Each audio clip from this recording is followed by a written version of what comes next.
Welcome back to the deep dive. Today, we're doing something, well, it's a bit of a forensic analysis, really. Is. We're looking at something incredibly technical. It's called the Orbital Incident Management Platform, or OIMP. Right.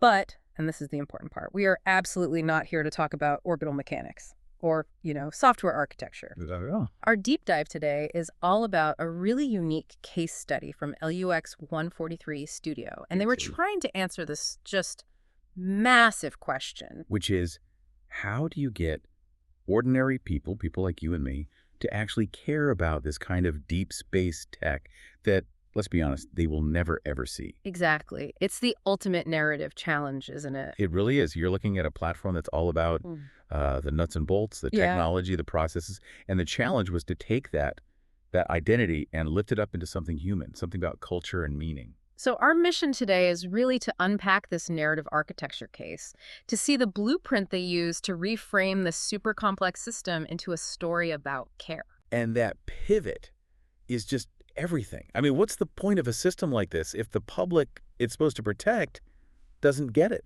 Or worse, doesn't support it? Right. The sources, they really show this core insight, and it's so simple. It's brilliant. The system is there to stop a disaster before anyone even knows there's a threat. So the payoff isn't some big, dramatic save. No, the payoff is that everyone gets to sleep peacefully and look at the stars without fear. It's all about managing these huge but completely invisible risks. Okay, let's unpack that a little. This idea of the invisible risk, because any infrastructure that's working well is, by definition, invisible, right? That's the paradox. So the sources say that when the OIMP founder first shared the project, it was immediately clear this was part of a much bigger question for, well, for all modern infrastructure. Which is, how do we keep people safe in a world where the biggest risks are things you can't see? And this is where so many tech companies just fall down in their messaging. Completely. Yeah. OIMP deals with things like potential debris collisions, orbital hazards, things the average person has no words for, no pictures for. No emotional connection? Exactly. Not until it's too late. So this narrative shift, it deliberately pulls the focus away from the dashboards and the satellite. Because those are just the tools. They're not the story. They're not the story. So if the tech is a barrier, how did they do it? How did they find a way for, I don't know, a 10-year-old with a telescope to actually connect with what this system does? Well, they realized they couldn't use logic or engineering specs. Yeah. It had to be about a universal human need. Okay. So to the question, why should a normal person care? The answer they came up with was incredibly simple. Which was? Because OIMP, at its heart, is about care. It turns orbital mechanics into emotional security. That reframing from function to feeling, that's where this gets really interesting for me. I noticed the sources explicitly bring up the movie Don't Look Up. They do, yeah. They used it as a kind of negative reference point. But what not to do? It's a brilliant strategic move. Don't Look Up showed us that collective panic when a really obvious threat is just ignored. It's the story of denial. Total denial. So they took that core anxiety, that feeling that no one's paying attention until it's too late, and they decided OIMP had to be the exact opposite of that. The counter-narrative. The complete inversion of it. The message they built is basically people can only look up freely because someone is already watching for them. It shifts the feeling from panic to relief. Or maybe trust. To earn trust. Yeah. The value isn't that the system exists. The value is the freedom and the reassurance it creates for all of us. It tells you why OIMP matters. So this whole thing, it was never really about marketing. It was about defining OIMP as this quiet, protective public service. Right. But how do you convince a client that focusing on something as soft as care and culture is the best business strategy? That's where we have to look at their process. The sources are super clear on this. This was not treated like a film project. It wasn't an ad campaign. It was what they called narrative architecture. And enterprise architecture. Their guiding principle was, and I'm quoting here, this project is strategy, first story, second visuals last. And that is so counterintuitive. I mean, everything we hear today is visual first, get the hook in. Why start with structure? Because without that rigor, the story is just decoration. It's flimsy. They needed to make sure the narrative was a true expression of the platform's highest purpose. And to do that, they used this enterprise architecture framework. Which is key. For listeners who might not know that framework, how does it work? Why use it to build a story? Think of it like a stack.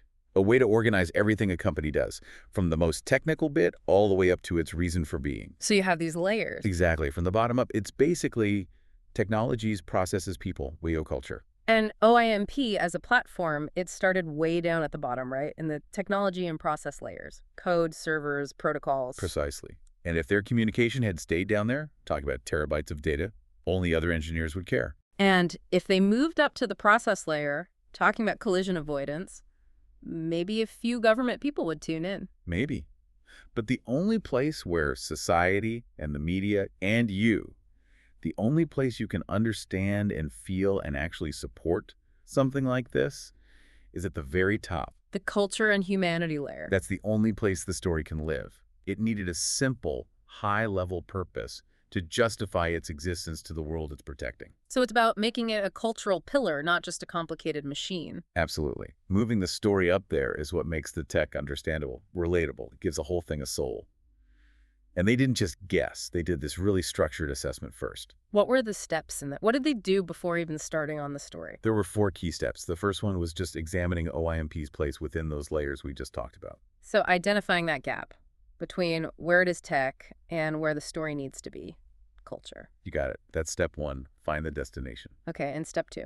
Second, they had to align with the system's core mission. They basically asked, if you strip away all the code, what is OIMP actually doing for people? Protection, assurance. That's it. And then the third step was to look outside the organization. Right. They looked at the implicit value it provides to society. Beyond the tech specs, this is where the idea of care really comes from. The value isn't fast processing. It's the absence of disaster. It's the freedom to look up without worrying. That's the dividend it pays to all of us. And the final step must have been about finding the cultural hook, the emotional framework to plug into. Correct. The fourth step was finding those existing cultural narratives it connects to naturally. Things like curiosity, safety, protection. This whole assessment is what guarantees the story isn't just fluff, it's real. It connects the dots from the tech stack all the way to the human experience. Okay, so that groundwork is why the final product works so well. Which brings us to part 3.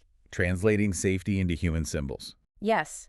How do you show this to people who will never, ever see a single OIMP dashboard, but whose lives are, being protected by it? The narrative architects chose 4 specific elements for the film.